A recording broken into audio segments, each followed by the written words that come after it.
Kita beralih ke berita lainnya, Tribuners, ini 6 poin tuntutan mahasiswa Unpad menyoal kasus kekerasan seksual oknum dosen. Mahasiswa Unpad kembali menyoroti kasus dugaan kekerasan seksual oleh oknum dosen FKIP Prodi PPKN, Agus Soumokil kepada salah seorang mahasiswi berinisial AW.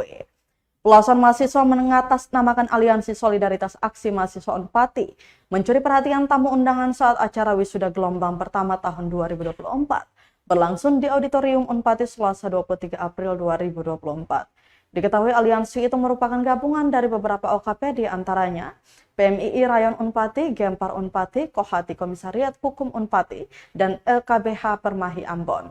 Usai aksi itu berlangsung, salah seorang mahasiswa Asri pun membaca pernyataan sikap tepat di halaman rektorat. Dengan suara lantang dirinya memaparkan alasan dibalik aksi bungkam dilakukannya, bertepatan dengan Disnatalis Unpad yang ke-61 tahun. Dirinya pun membacakan 6 poin tuntutan yang ditujukan kepada pimpinan Universitas Patimura di antaranya. 1. Menindak tegas pelaku kekerasan seksual. 2. Tidak melakukan upaya perlindungan terhadap pelaku kekerasan seksual. 3. Melindungi hak-hak korban kekerasan seksual agar tetap dapat menyelesaikan studi di kampus Unpad. 4. Membuat aturan turunan dari Permendikbud nomor 30 berupa surat keputusan atau SOP yang mengikat seluruh pihak untuk penanganan kekerasan seksual dan menjamin ruang aman kampus.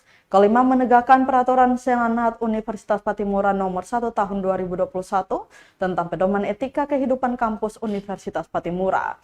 Dan terakhir 6.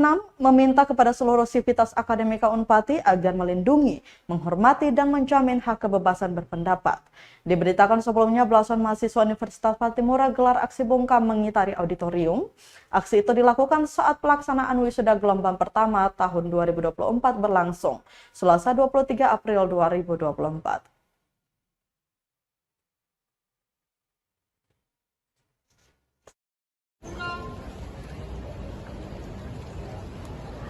Adalah generasi penerus pembangunan bangsa demi tercapainya cita-cita. Download Tribun X sekarang, menghadirkan lokal menjadi Indonesia.